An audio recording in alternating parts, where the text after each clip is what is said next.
Hey, welcome in, golfers. Let's tee it up. It's the Hot Golf, episode number 15. And greetings and welcome to the number 16. Oh, sorry, 16, Charlie. I got my numbers off here. Number 16. We're playing hole number 16 on Austin's fastest growing podcast, the Hot Golf Conversation. Hot Golf, as you hopefully know by now, stands for Heart of Texas, HOT. That is our focus, the ongoing 19th hole golf chat and conversation about the latest happenings in golf in the heart of Texas, around the great state, of course, and around the world. But our show emanates from our home base here in Austin, Texas. And so we talk everything in and around Austin, Texas. I'm your number one T-Box host, Aaron Hogan, also the host of Game Time each weekday morning from 6 to 11 on 102.7 ESPN Austin. As always, my playing partner today is a great golfer himself and golf conversationalist, more than 50 years. He's the CEO and person in charge over there at the historic Callahan's General Store in Southeast Austin. Nearly 50 years an Austin legend, and he's coming to us from the office there at Callahan's. He is a staple of Austin golf and Austin's community. He is Charlie Wilson. Charlie, how are you, bud? I'm great, and thank you. I'm glad to be here, and I'm glad we made it 16 holes so far. This is pretty cool, Aaron.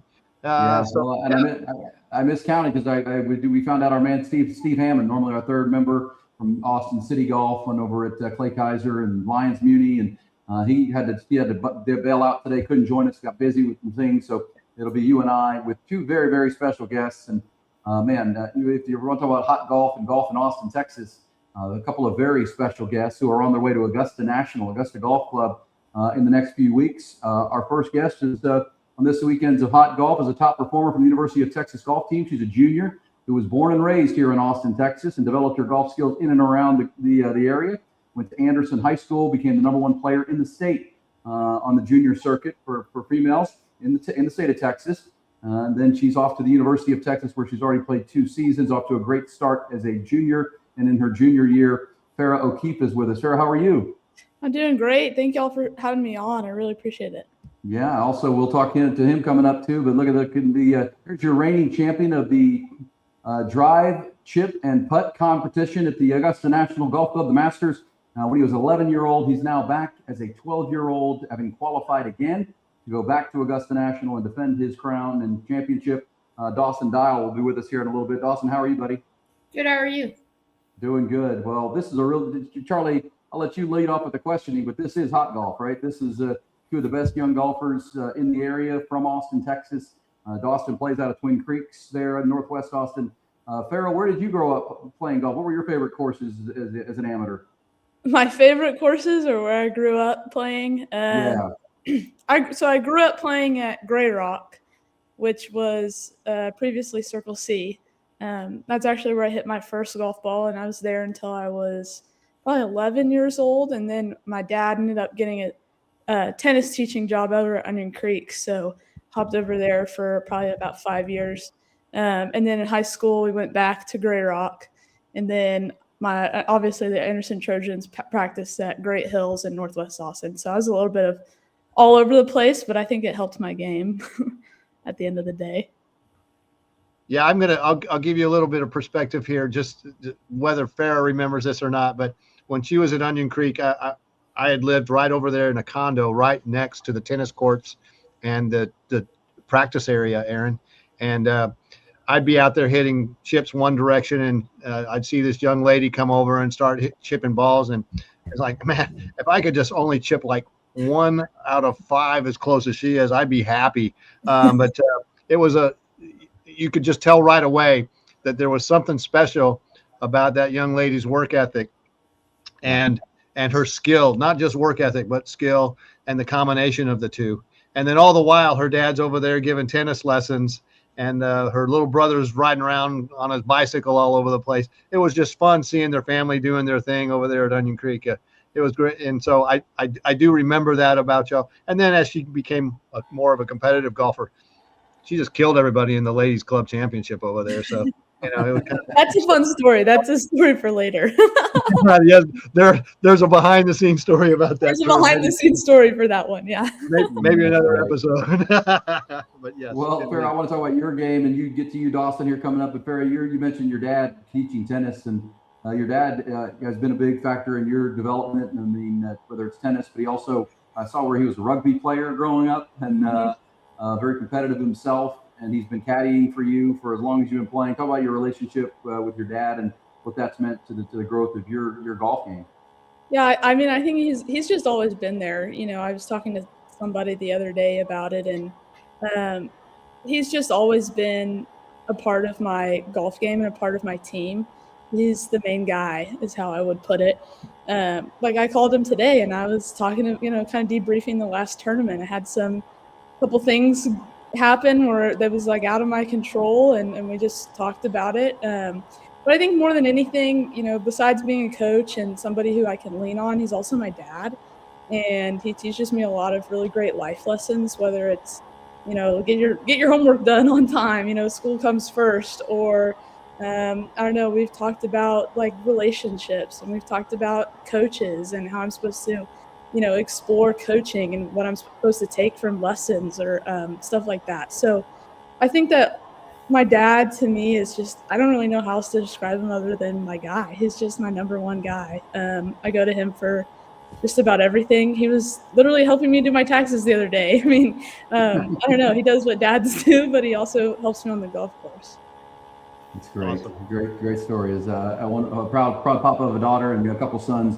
I can relate to that 100%. And Farah, let me ask you, as you grew up playing in Austin and all these courses, and as Charlie said, that the work ethic and dominating this area, number one player in the state, now off to the University of Texas. And a couple of episodes ago here on the Hot Golf Podcast, we talked to your coach, Coach Ainella, and what a delightful lady she is. How's that been, working with a new coach? I know she's just gotten there, but how has that gone, transitioning from the amateur ranks where you run your high school coaches and your instructors on to college golf now over the first couple of years? It's different. In high school golf, it was all, hey, what can I get you? Can I get you a snack? You drinking plenty of water? Here's a high five, that kind of stuff. And it was never really anything to do with my thought process or checking in. Although Coach Mack did have a couple of good snippets here and there on how to play, but I never really took any of them to heart because it was always like straight back, straight through, or, get your hands going first or whatever, which some of it was not correct, but it's okay. He's a great guy. And then, moving into college and working with someone like Coach Laura and then Braden and Michaela now is our coaching staff. It's cool because I consider them to be some of my best friends. I know there's a big age gap there, but I would say that they're some of my best friends, and they know probably more about myself than I do. And I think they know kind of where my career is headed, and they've seen it with other players. And so they have a much greater kind of outlook on what my life is about to look like, especially in the next 2 years. And so I lean on them for that too. They really provide great support to me, whether I'm playing a tournament right in the moment, or I'm signing up for an event, or, I'm having to jump on a podcast and talk to people about my experiences. So I think, but ultimately, when our coaching staff changed, we went from kind of this program that I feel like most of our team kind of played out a little bit of fear. We didn't all have great relationships with our coaches. A couple of them we did, but it was very different. And now we get to play for somebody who brings energy every day. She's excited to see us. We're always, trying to get to practice early so we can be in that environment. We're always working hard because we feel like we have to kind of prove to them that we're there for them. We're there to go win a championship at the end of the day. And so I think that really the switch in coaching was massive and in a really good way. It moved from being able to play golf because it's fun. Of course, we're competitive. I literally talked to her. We just drove down from Fort Worth. We were playing at Colonial. And it was just me and her in the car. And we talked for 3 hours about how to balance having fun and being competitive. And, we were in spring break. It was everybody kind of went and did their own thing for 3 days. And then we came back together and we played a tournament. So how do we balance having a good time, having fun, being relaxed, with also being able to get in the mindset of, okay, I need to go compete this week. And no matter what, I'm not going to give up on a single shot, not going to give up on a single hole, and I'm going to fight all the way to the end. And, we have an acronym. Obviously, it's Texas Fight. But we've turned FIGHT into an acronym where it's focus, integrity, grit, heart, and team. So focus is how we act. Integrity is the things that we hold ourselves to, like our standards. Grit, we're never going to give up. Heart, we play because we love the game. And then we're a team. So we're all together, and we're all going to do everything together, and we're going to compete as a team. That's cool. In golf, it's challenging, Farah, I would imagine, because it is such an individually focused game, and you are only as good as the shot you make. And how does that individuality translate into, or how can you share that team mindset while each of you is trying to beat the golf course as well as beat the next player or all the competitors that you're out there with? It's difficult. How do you kind of match that up? Yeah, so in a sport like basketball, you're actually interacting with your team as you play. So how you play, how you perform, how you pass the ball, how you play defense, how you set up blocks, that's all, it's March Madness right now, so it's the first thing that came to mind. But that's all like how the person next to you does that. It kind of impacts your play. Where in a sport like golf, everything is kind of up to you and the golf course, right? So I'm not going to go hit a shot and then the next shot Cindy's going to hit it. It's all up to me. I'm having to follow up my own game. So it's very different in terms of team golf. But at the end of the day, I think there's two different ways that you can look at it. Is, okay, I'm playing for my team. Holy crap, don't let them down. Or I get the opportunity to play for my team today. Let's make something worth it. And so I think that's kind of, as a team, we've stopped looking at, okay, I have to make the 6-footer in front of everybody in order to advance in the next match, or else we're all going home crying, And it's more like, okay, I have a 6-footer. I really want to make this. What do I think? What are my processes that work in order for me to give myself the best opportunity to make this play? We've really switched our mindset from being worried about all the external things, and I cannot control how my team is going to react. I cannot control if my teammate is going to hate me until they graduate because I missed the 6-footer. I can't do any of that. All I can control are the things that I think and the things that I do. So in my reaction to anything. So like if I miss the putt, I can either react like, oh, dang, well, I tried, or I can really beat up on myself and be negative. And so oftentimes when you're negative in retrospect, you're probably not going to have the best chance to do the best that you can on the next shot. And so the way that you react is 100% controllable, and how you move forward to the next shot is also completely up to you. So we went through a mental game training over the winter, and I think that the fact that all 9 of us now are thinking pretty similarly, we're all talking in the same kind of verbiage. I think it's been a game changer, because then we're more open and vulnerable with each other to talk about our weaknesses and our strengths. We're more open to talk about, how do you approach this situation? What do you think when you have to make a 6-footer to advance? That kind of stuff. Or what should you not be thinking? What should you identify that's a bad thought and then move on? So I really think that's been huge in our team environment, and we've seen some pretty quick success because of that. Yeah, so it sounds like because of this change in language, change in mindset, change in probably body language, the way you guys approach it, it sounds like a switch somewhere early this spring has been flipped with you all collectively, because the results are there. I mean, in your last 3 tournaments, the team has finished first, and 5th, right?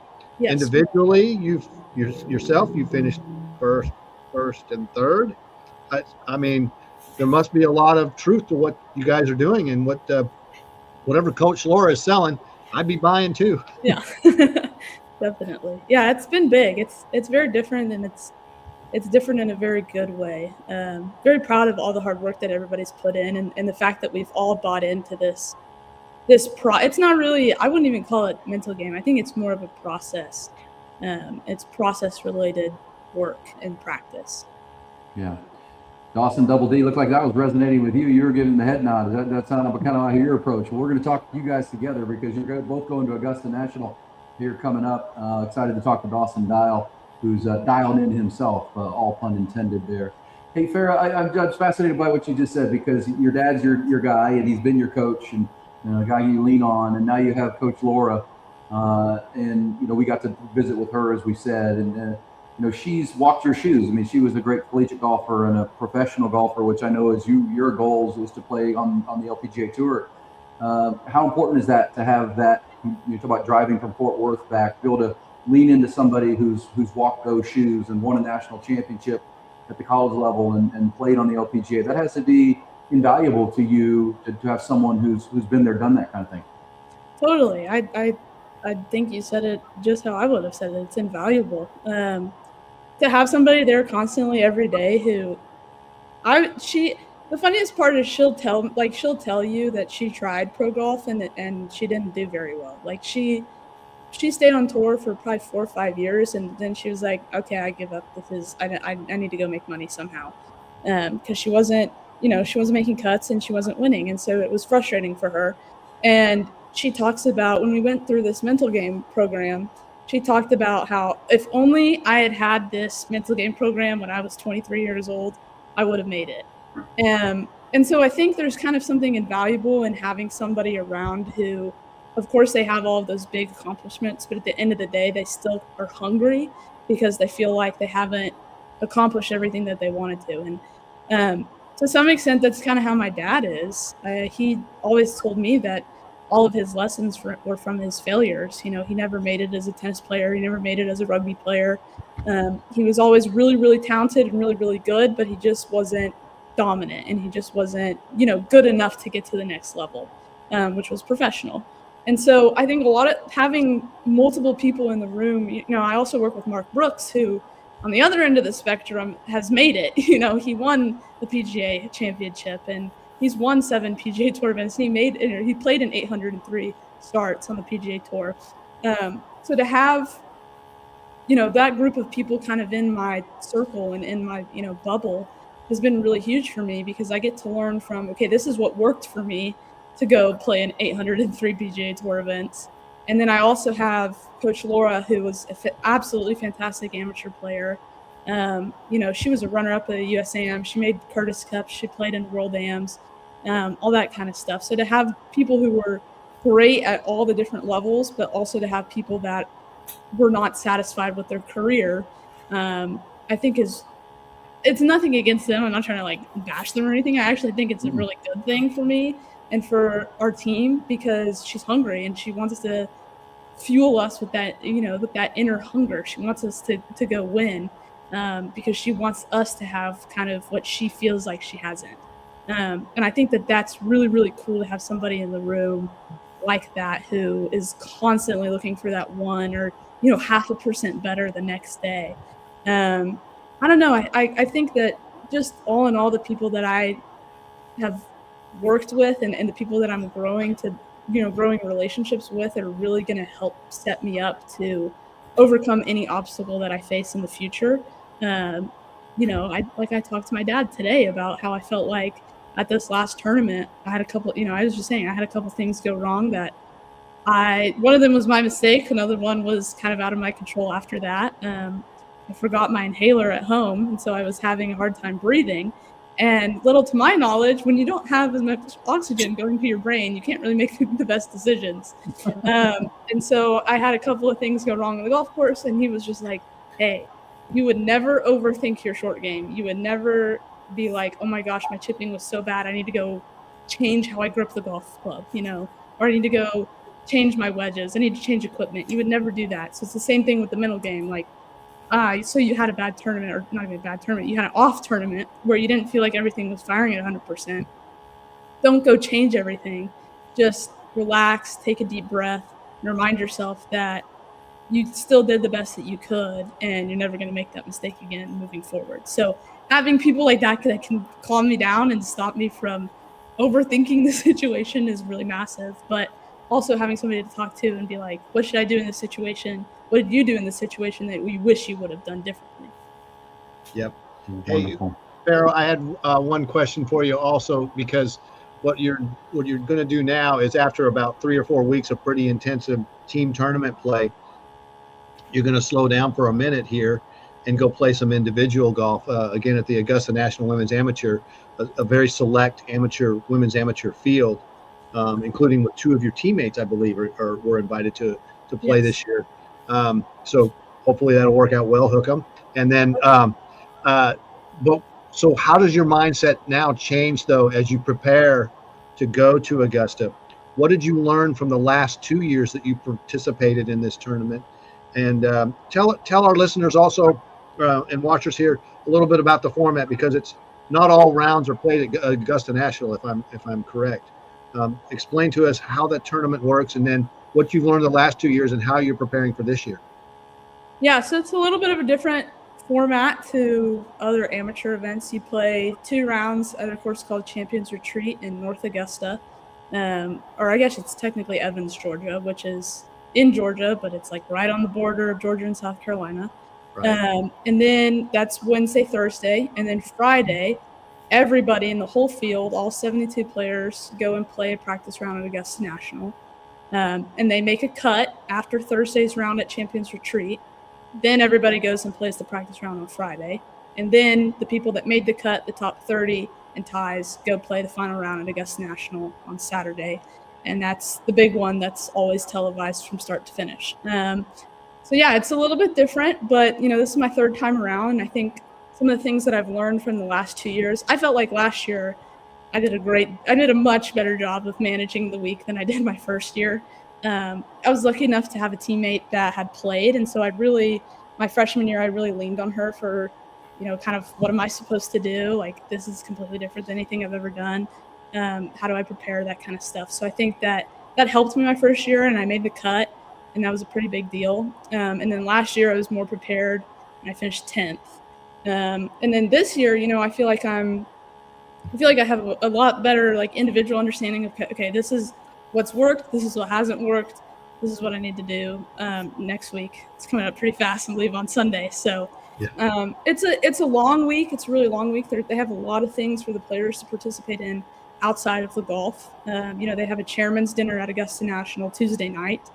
And then Friday night they have kind of like this, post-cut party before the final round where I feel like typically you're kind of expected to stay there for probably at least an hour, and then people start heading out. My first year, I stayed there for much longer than I should have, and I got not so great sleep that night before the final round. And then, there's all the media. You're getting interviewed after the round, or, there's people wanting to get your autograph and that kind of stuff. No matter, the first year that I played, nobody knew who I was, and there were still little girls asking for my autograph, which I thought was really neat. Sweet. Yeah, they're adorable.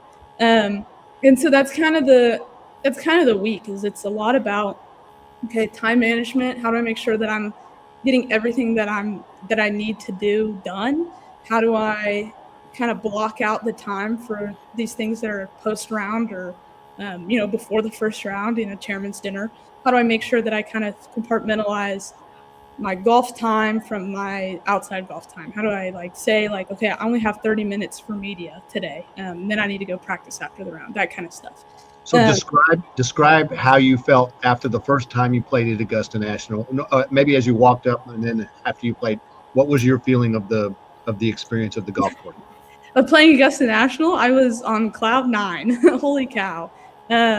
It was funny. I didn't play very well, but I still had a smile on my face the whole time. So, yeah. Which I think is kind of what you can't, when you go to Augusta National, I'm sure Dawson knows this. You can't not be happy.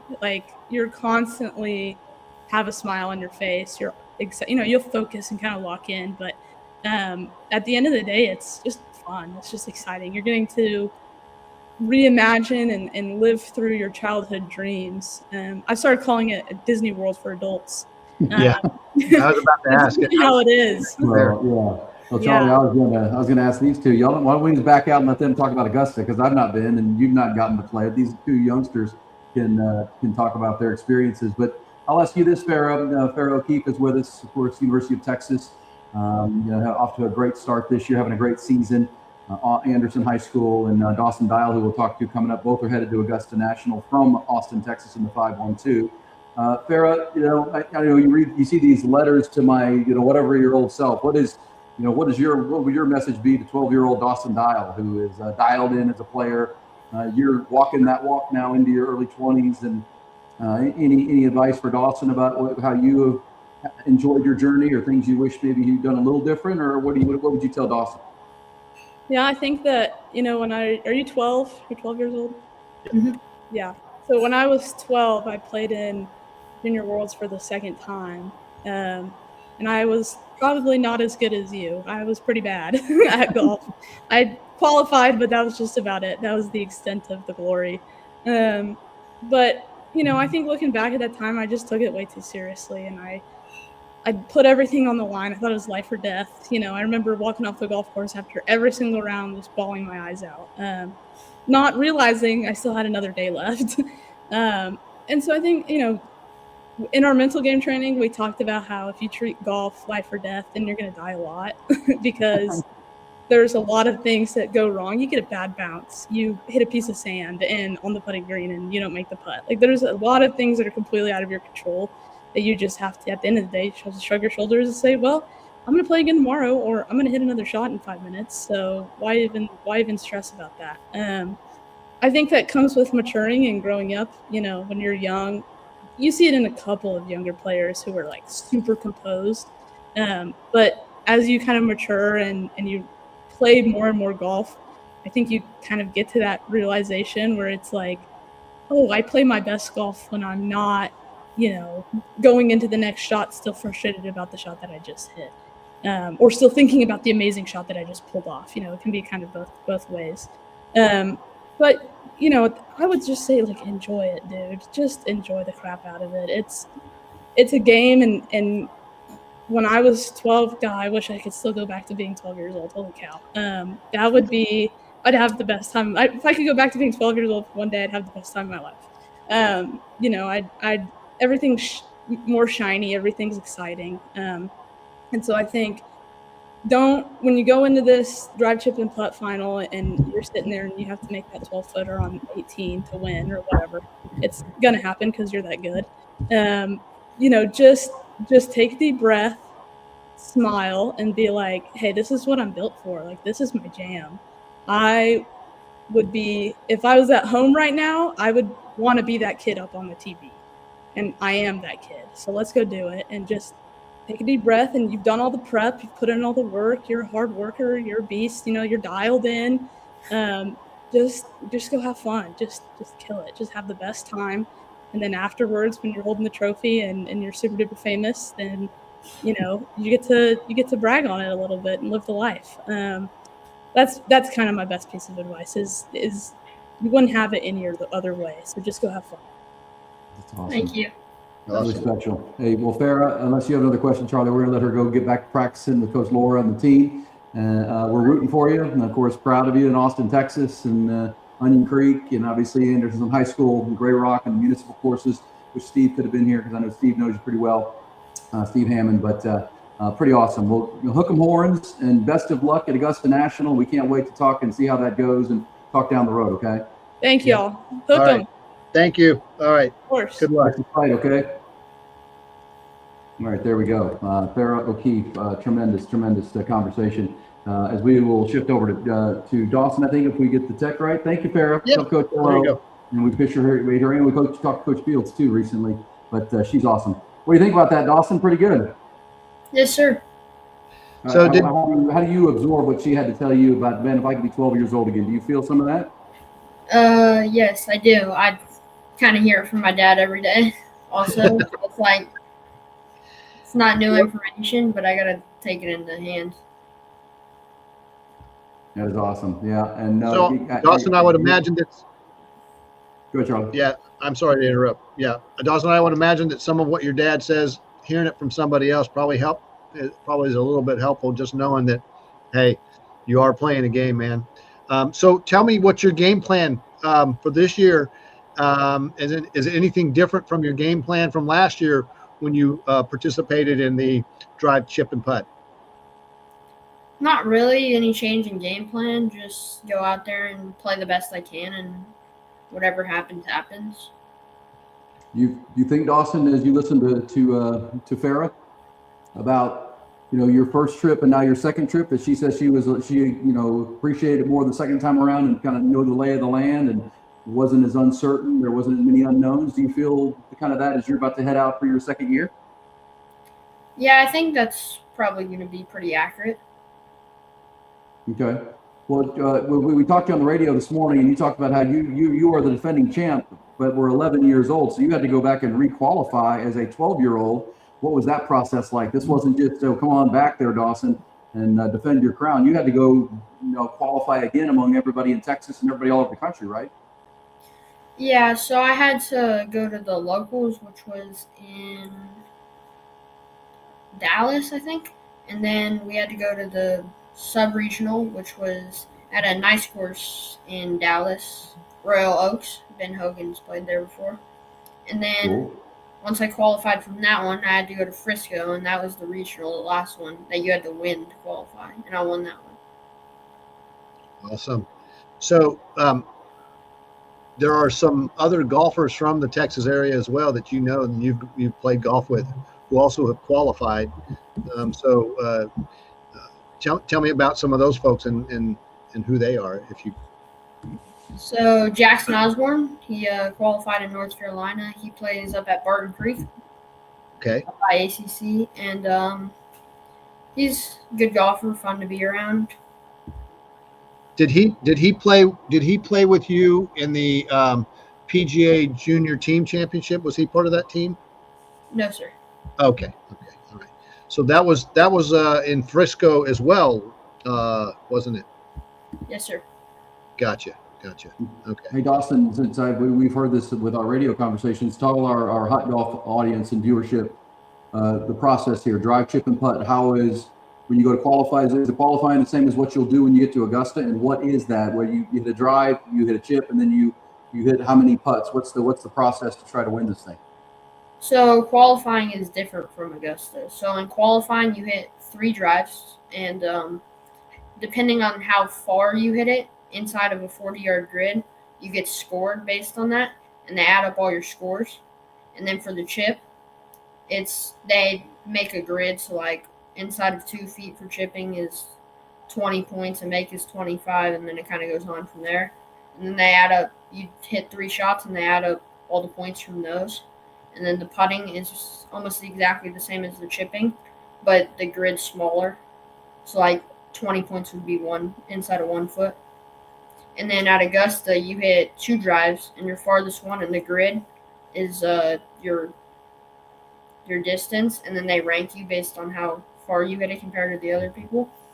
And chipping, they add up the distance of the 2 chips, and the chip is like 19 yards, I think. And then they rank you based on how far the other people hit it. And on putting, it's like the same thing as chipping, but you hit 1 30-footer and 1 15-footer. Okay. It's the strategy. It's the strategy on the putts, the 30-footer and the 15-footer, to make, or is it just really get close and then maybe make? So the 30, it's more of like a lag putt, and then depending on where you at, you could go for the make or try to just lag it up there. That's awesome. He is Dawson Dial. We had Farah O'Keefe, a couple of Austin's best young golfers. Now, when you are 12, I don't know, pardon me for not knowing. So you were at 11 and you won it. Now you're 12. What's the age range there? Are you one of the younger ones now, or is it all 12-year-olds when you compete, when you get to Georgia? I think I am the youngest one, because it was 10 and 11, and now it's 12 and 13. I think I'm the youngest one out of the 10. Okay. Well, that'll be interesting to watch, and it is going to be on the Golf Channel. We should say that for Farah too, Charlie. Our audience can watch this on Golf Channel, and it really is cool that Augusta National, Charlie, and you can speak to this, and then we'll bring Dawson back in, has really, and Golf Channel's been great about this, to embrace the 2 weeks leading up to the Masters. So it's not just about the pros. There's the female side of it, and the ladies and the amateurs and these juniors getting to be a part of this, and it's just such a great way for the Augusta National and the membership to embrace the game of golf and the future of the game of golf. Yeah, I think that they, as far as the broadcasting of it all, they've had some great broadcast partners in the past. ESPN, I think, was involved in the past too. So, the opportunity for these kids to have some exposure in all of this is absolutely wonderful. And and as Robert Dawson's dad shared with us this morning on the radio show, they do a first-class job. There's nothing less than first class and first rate done at Augusta National. So you're going to get a great personal experience there, and you're going to get a great treatment with respect to some of the social events as well as the TV exposure. And Dawson, as I say all of those things, what is the one thing that you're in it for? The one thing that you want to come away with? The trophy, the winning trophy. Yeah, the trophy. Indeed. And I would also say this, I'll indulge because we talked to you. Last year, after you won it, you're supposed to play a round of golf on Augusta National the next day, but it got rained out. Am I right about that? I'm not supposed to play. I'm just you get tickets to the practice round when you make it. Oh, the practice round. Okay, you don't get to play. You get to go watch a round of for the pros that are going to be out there at the practice round. But that got rained out. That's correct. I wish they would put us on the par 3 or something. That would seem to be appropriate. And Dawson, that's a good wish. That there's nobody over there on playing the par 3 on Monday. Maybe they should let the competitors go over there and have a little fun. But Augusta. Hey, let me ask you this: you are, I think you're going to be getting to go after you get through your challenge and bringing home that trophy. You're going to get to go not only to the practice round on Monday, but it sounds like you're going to get to go to the par 3 tournament itself on that Wednesday before they tee off on Thursday. Is that right? Yes, because last year the Monday got rained out, so Drive, Chip, and Putt ended up giving all the people from last year tickets, and they ended up not just Monday. We got to pick any day we wanted, and I wanted to see the par 3. Very cool. Awesome. Well, now that we talked to Farah and you got to sit and listen to her, who's I think she's 20 years old now, a junior at Texas, the goal setting, the mental side of the game. What do you think you will remember from that conversation? What can you take from that? She talked about what she would tell you or tell her 12-year-old self. What did you learn from someone who's not that old, but much older than you, and it's kind of you're walking that same path? Just kind of never get down on yourself. Just know that you still got more golf to play when you're out there. And then once the tournament's over, then you can just hold your head high and know that you played the best you can. All right. And tell me what grade you're in now? You're in the 7th grade, 8th grade? 7th grade. 7th grade. And playing out of Twin Creeks. You play any other courses locally? No, but I do love going to Barton Creek. There we go. Who doesn't like a little Barton Creek in their life? It's always a good deal. Yeah. Well, Charlie, unless we have anything else, we'll let Dawson go. We'll pick up the golf conversation. But Dawson, best of luck, buddy. And tell your dad, Robert, thank you, your whole family. And I know last year your grandfather got to go. Is he going to get to go again? Not my grandfather. My grandfather didn't go. My grandma and then my other side of my grandparents on my mom's side did too. But this year he is going. Oh, that's awesome. That's great. Well, we're looking forward to it. Are you getting a little nervous, or are you just locked in and ready to go? Just locked in and ready to go. Just practicing hard. Well, tell our audience out there. You're 12. What's your workout look like? What's your practice regimen? So we normally after school, I'll go down to the practice area at Twin Creeks, hit balls for probably an hour if I'm not going to play, and then I'll chip for like 45 minutes, 30 minutes, and then I'll putt for about the same time I chipped. And if I am playing, then I'm going to warm up pretty fast, probably like 25 minutes, 30 minutes, putt for about 15 minutes, and then go play about 9 holes. Okay. Awesome. There you go, bud. Sounds like a pretty darn good routine. I like that. Thank you. Yep. Awesome. Well, hey, Charlie, thanks for setting this up, man. That was a lot of fun, and we'll pick up the conversation. Dawson, best of luck, man. Go bring home that trophy. I know Austin, Texas, and the Hot Golf Podcast audience will be following you and watching you on ESPN and all the interwebs. And you go do your media, but as Farah said, keep your head down and play your game, buddy. Yep. Best of luck to you, D. All right, we're all rooting for you, including the Callahan clan. You know that. All right, take care. Thank you. All right, see you later. All right, there you go, Charlie Wilson. That's pretty cool. How about the the now and the future right there. And obviously the past in Austin, that was really that kind of lined up the way it did with time. But I thought that was pretty good to have those two together and talking to one another a little bit and sharing experiences about Augusta National. And you and I can just sit over here and be jealous of them. Yeah, I mean these are two kids who, one's been there. This will be their third trip there, and the other one's second trip there. They're going to think this is normal to every year show up at Augusta and be a little competitive there on the 18th green and in the driving range in the practice area. If you're in the chip and if you're in the drive, chip and putt, or if you're in the ANWA, the women's amateur there. Oh my God, I've done a little bit of research, Aaron, on some of the women who play in the Augusta National Women's Amateur, and it looks like there are some of these young ladies who are playing in for their fifth or sixth time there. I guess they go by a women's amateur ranking, and that's how they're invited. And I would imagine some of them never want to turn pro because they always want a chance to go play at ANWA. That's awesome.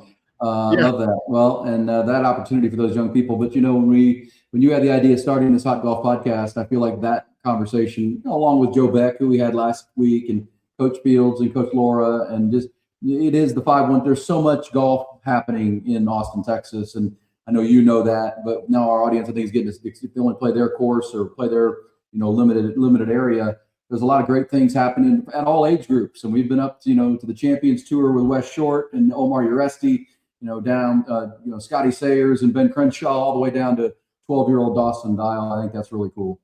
Yeah, the range of golfing ability and golf excellence in the Austin, Texas area, in the Central Texas area, our heart of Texas, our hot golf area, is immense. And it's just, I think we're just scratching the surface. And as these folks continue to do what they do, I mean, we've talked to great amateurs like Jay Reynolds of winning over at the Austin Lions, and we've Joe is a wonderful teacher and player who grew up here in Austin. John Sosa, who takes the kids up to Frisco for the PGA National Junior Team Championship. I mean, this is all about growing the game of golf and kind of sharing the stories of what people are experiencing and have experienced. It's just a wonderful forum here. No question, and we hope you're enjoying it as well. If you missed any of those episodes, this is episode 16, as Charlie corrected me. Go back and listen and find all of those at our YouTube page on 1027 ESPN, and so many great conversations from the all walks of the golf experience here in the 512, and that was a lot of fun there. What was that like when you walked out of your little condo there and there's Farah at like 15 years old whooping your butt and tripping? You're like, dang. Yeah, I mean, she was like 12, 13 years old. She was barely a teenager. And I mean, you could just tell she was so much better than, anyone else that like her around. And, not many junior golfers, like her anyway in the city of Austin or in the state of Texas, as it turns out, as she was the state champion. So, you could just see something there though and go, that's a person who has it.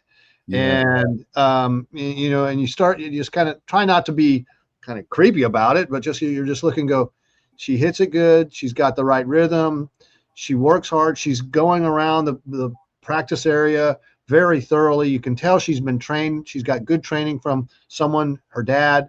I think her mom's an educator, so she's got a good analytical mind.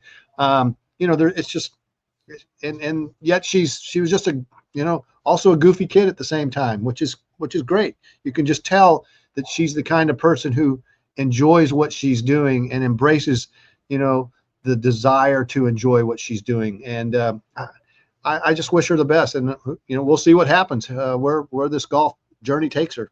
And she's obviously very driven in goals. And I think having had Coach Laura Ianella on with us, that was eye-opening to me how she talked about her first year. It wasn't a great experience for golf. It was kind of feared going to the golf course. And now she said all the players at Texas All 9 like race to get there and want to get there early to work with Coach and the coaching staff. That speaks volumes to the hire Chris Del Conte made and the change he made in an effort not just to win championships, which is the goal, but to make it a better experience for the student athlete and for the player. If you hear someone say, it was kind of intimidating to go to the golf course, not fun, that's where you need to make a change. And it sounds like Farah has the right guidance now with Coach Laura. I just thought that story was so great. And then her advice to Dawson, I just think resonates because Dawson's going to be that age not that long. And I know he's family to you. He's going to be that old. It'll go like that. I think that was a lot of fun. Yeah, well, and you want our kids to be around other people like that and to be involved in these kind of conversations, and it perpetuates itself in a very positive way. So I'm really happy that we have a way of facilitating this, and that's what we're here for, growing the game of golf and here in this hotbed of Central Texas. No doubt. Speaking of golf, it's only about 3 hours away down in Houston this week. The PGA Tour will come to Houston on its way to San Antonio, and then it's on its way to the Masters. The Texas swing has begun. And, of course, you played many, many times. You used to live about a mile from Memorial Golf Club down in Houston. The public course there right in the heart of downtown Austin, or downtown Houston, right in the Galleria and, with the west side. But beautiful golf course. You used to play that course all the time. I know that course, in its previous form before its current iteration, like the back of my hand. Aaron, used to get up real early on Saturday mornings and go sign on the tee sheet that was sitting on a picnic table outside the pro shop. If you got your name in the first 24 guys, you were going to get out there before first 24 players, not just necessarily guys, men and women. If you got your name on that list, you were going to get a slot before the tee times began at 8 o'clock in the morning. So, it was part of the competition and fun of playing at Memorial, and part of the character of that place. And it's just a lovely, lovely golf course. Probably if not one of the municipal golf course gems of Texas. And I think you find very few people who would disagree with you on that. There are some here in Austin, of course, we are blessed with some municipal golf course gems with Jimmy Clay and Kaiser and Morris Williams and Lyons Muni. I think if you're going to rank, the Muni courses in the state of Texas, you'd have to put Memorial Golf Course in Houston, down there in downtown Houston, at the top or in the top three. Undoubtedly to me. But now that they're playing a PGA Tour event, and through Jim Crane and the Houston Astros Foundation and the connection to Memorial and a revitalization, and they redid the golf course there to make it tour ready, and it's a really, really good, challenging track. And they get out there and struggle just like those guys who sign up on the Saturday morning tee sheets and Sunday morning tee sheets. Those guys on the tour get out there and struggle on that same golf course. And I think it brings such an everyman feel and vibe to the Houston tournament that you just don't get at other courses that are the tour events go to. So I think that's a very unique thing for Houston, and it's in the buildup toward the Masters in Augusta. So there's just a lot of elements that appeals to the golfer and the golf fan at the Houston Open. I think they've really done a nice job of capturing kind of what that experience can be and should be for golfers all age, up and down, all around. Yeah, I'll give a lot of credit to Jim Crane of the Astros because he's done such a great job with that organization. But as a golf fan and avid golfer, he really, I know it's just special. I don't know, I'm sure there are, but to have a golf course that's right downtown, right in the shadow of the skyscrapers of downtown and the Galleria. San Antonio will be the next week, and it's pretty far out there off North San Antonio. Dallas has now moved way out north to the suburbs, and that's kind of how that goes typically. Houston used to be out in the Woodlands and out in Humble, the Tascasita area. I think that's really cool to have the vision to bring it back downtown. There's something kind of neat about that. Real estate is incredible. The view lines and the sight lines are incredible. It's a really cool, kind of like Austin when they had Del Match Player there at ACC. That's just off downtown. You can skip right down to downtown from there, and those views of the skyscrapers there, really cool. I think that's a great element for golf and for the city of Houston. Yeah, you got to give it to them. They had a great vision and they've executed on it, and they're set up for a good long road ahead with that golf tournament and its location in the PGA Tour schedule as it leads up to the Masters. Yeah. How about the day in Houston tomorrow? If you've got it lined up, you could go to a morning round of golf at PGA at Memorial, skip over to Daikin Park, Minute Maid Park, where the Astros will play their season opener against the Angels at 4 p.m, and you still could get to the walk across to the Toyota Center and watch Final Four basketball right across, go through the convention center, and you're watching Houston Cougars in Illinois and Nebraska and Iowa. That's a pretty good sports day down in the 713. Hey, I would rank that up there, right up with any sports day that you could lay out for me. I can't think of anything else in that kind of this time of year and in that kind of setting, and with those 3 sports, I can't think of a better sports experience for anybody. So for anybody who goes for that, yeah, that's wonderful. Well, it's one thing to have them all in one day, but the timing lines up. You could be on the morning round through early lunch and they're close. I mean, they're all within 5 miles of each other. You could take on the golf and then get over to downtown Houston for the baseball at 4 o'clock, I think, or 3 o'clock in the afternoon. And the games are that night, doubleheader, 2 blocks away across the convention center parking lot. That's pretty good, and it's actually very feasible if you can find tickets to all of it.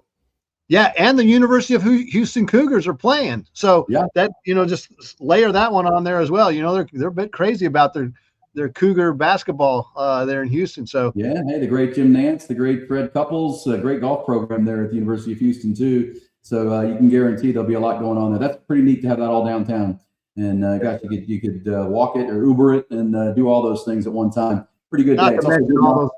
Not to mention, Aaron, all those great restaurants down there, whether you're in downtown or just off downtown. Oh my gosh. Yeah. Yeah.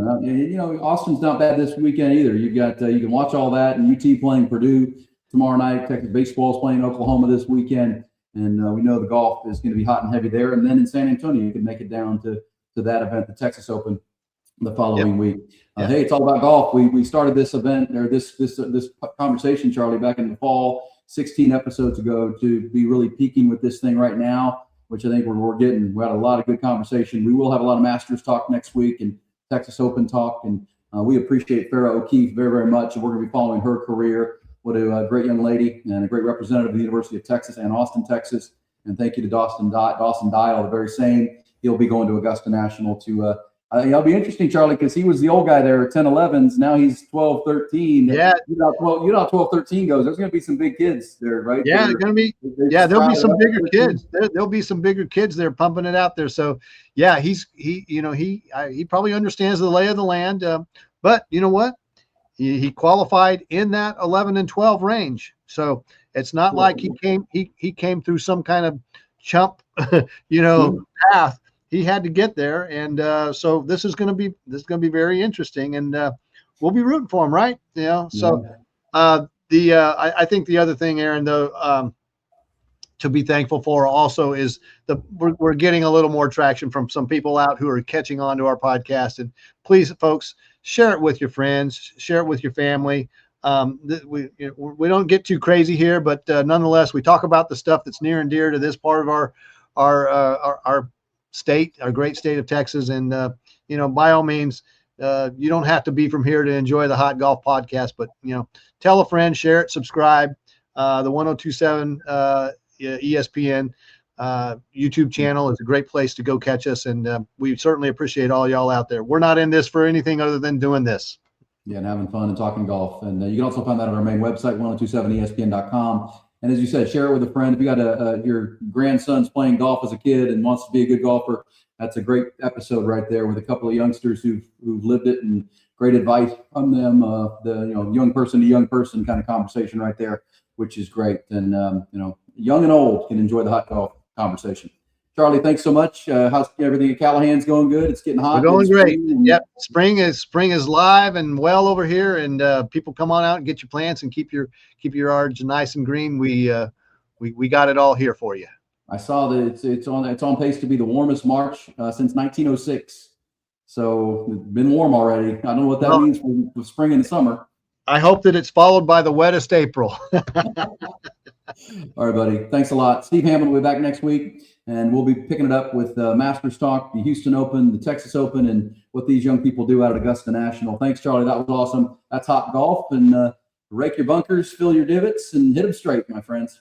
Yes, sir. Please do so, because God knows I'm going to be hitting it right where you hit it. Take care.